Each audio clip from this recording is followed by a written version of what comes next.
Good morning, everyone. Today's subject is little bit different than our everyday subject. The title of the subject is conscription. Literary meaning of the conscription is mandatory military training, compulsory military training. Half of the nations of the world have this kind of conscription in place. And there's nothing wrong with that. Russia, China, America, Israel, Cuba, North Korea, North Vietnam, and a number of other nations. Compulsory or mandatory military training means every millennial, 18 to 35, must enlist in the army of the nation for 2 to 3 years. During that period of time, they will be given total, complete military training, and they have to stay in the camp wherever they are placed. They have to go over there and get the training for real battle scenario. Their education will not be marked. They can prepare their subject, they can get coaching in the military, they can come every year and appear for examination, and thus they are not going to vitiate their academic year. But 2 to 3 years of conscription means you have to stay with the army wherever they position you, situate you. So this is called conscription. India does not have this conscription, and India should also have it.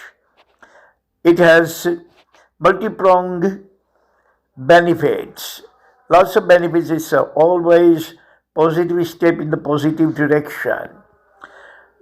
For India, for example, India has 22 lakh some youths serving in the army.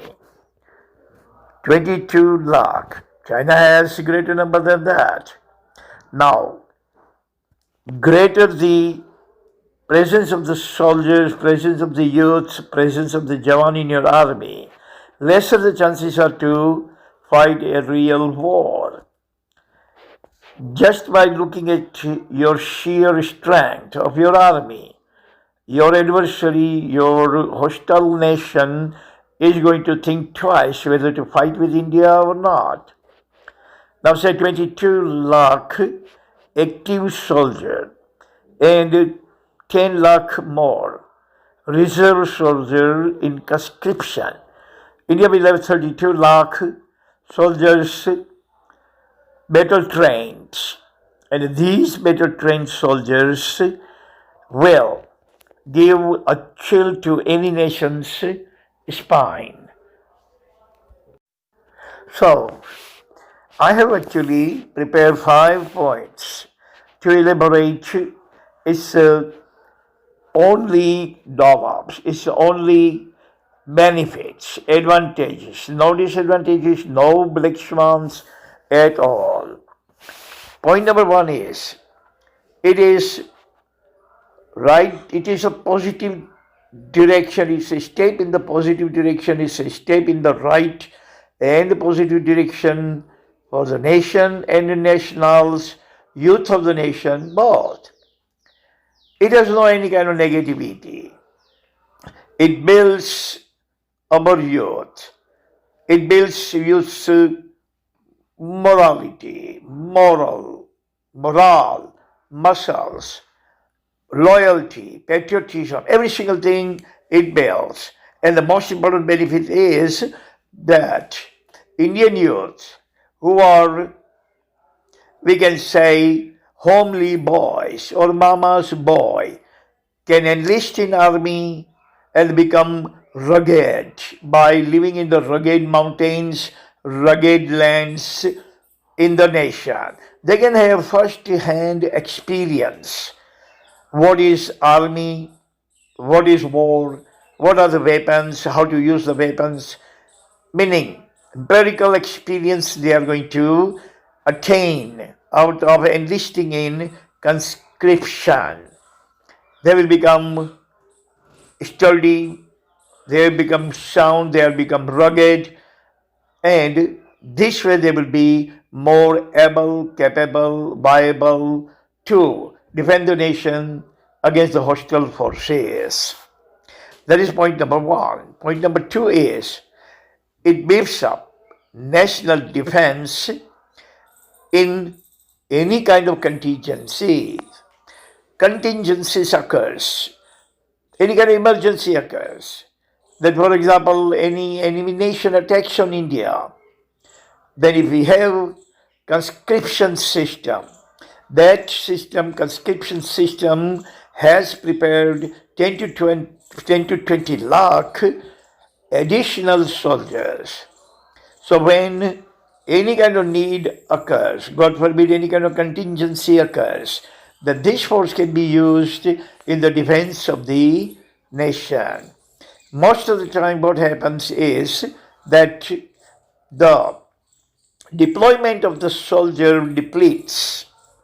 Several of the soldiers are fighting on one direction, one frontier, in one direction, and over there heavy attack takes place from the enemy nation, and the number of soldiers depletes. Then there is no ample amount of deployment. Vacuum is created, and this vacuum actually allows and facilitate enemy soldiers to penetrate or invade our nation. But if you have conscription, then you can always replenish wherever the vacuum occurs.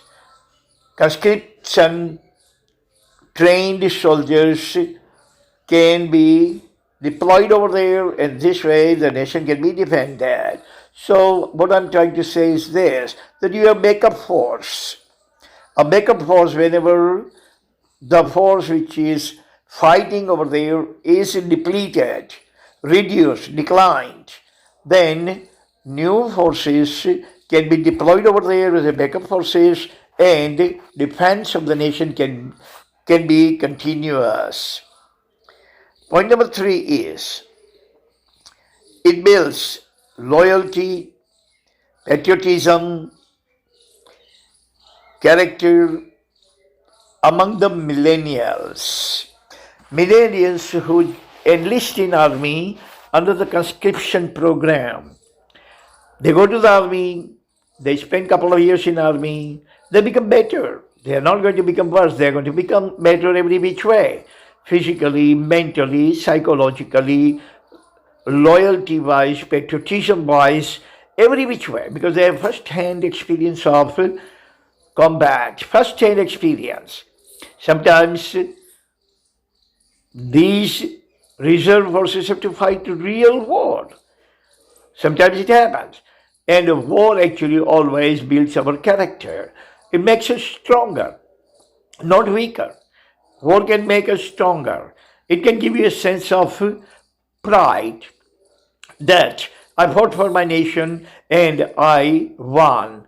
I defended my nation from the formidable foes. Formidable foes, I retreated them. I defended my nation from this kind of formidable foes. So that gives you a kind of pride.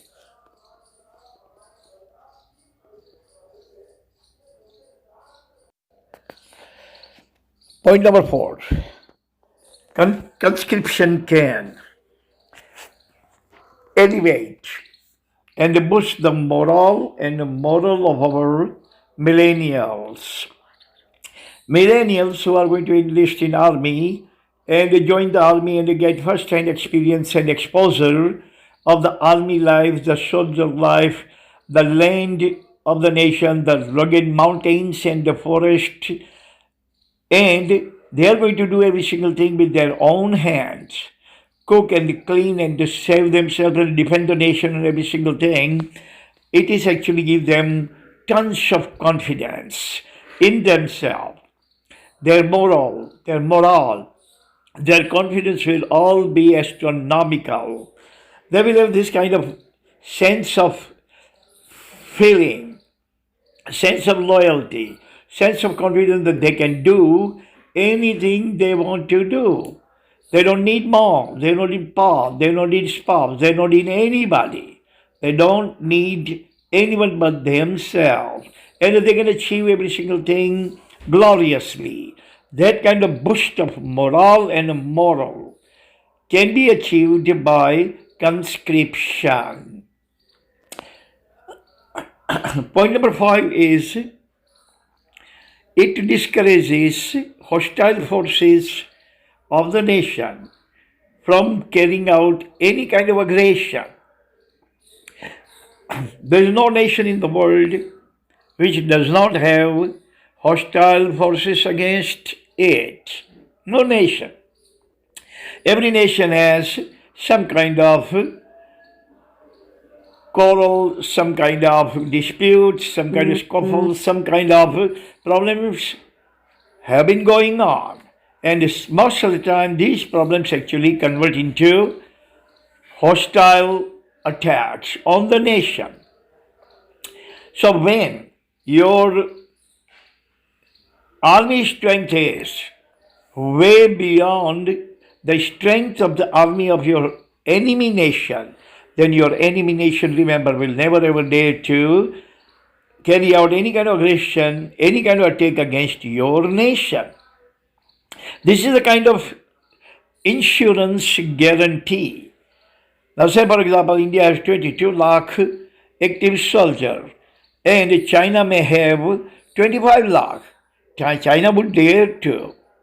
And that is why what happened a couple of months ago, you know, that when Pakistan killed 20 soldiers of India, Indian government dared to take revenge, dared to retribute, because Pakistan is a way smaller nation in comparison in parity with India, only the size of the UP. But the same incident, ditto, exactly similar incident occurred with China. Then our government maintained restraint, did not go against China because our government knew that China is not Pakistan. We can win against Pakistan, but we can never win against China. So, if you have conscription, nation has no reason to be scared of any nation, whether micro or macro. In future, any kind of contingency occurred with Pakistan, we have no reason to be afraid of. And any kind of contingency occurred with China, again, we have absolutely, positively no reason to be back off or scared. So that is why conscription is always beneficial for the nation, beneficial for the defense of the nation, and health, morale, loyalty, patriotism of our youth. Otherwise, our youth are going to stay at home and play the role of a mama's boys. Thank you very much for listening. That's all the time we have today. God bless all of us. Amen.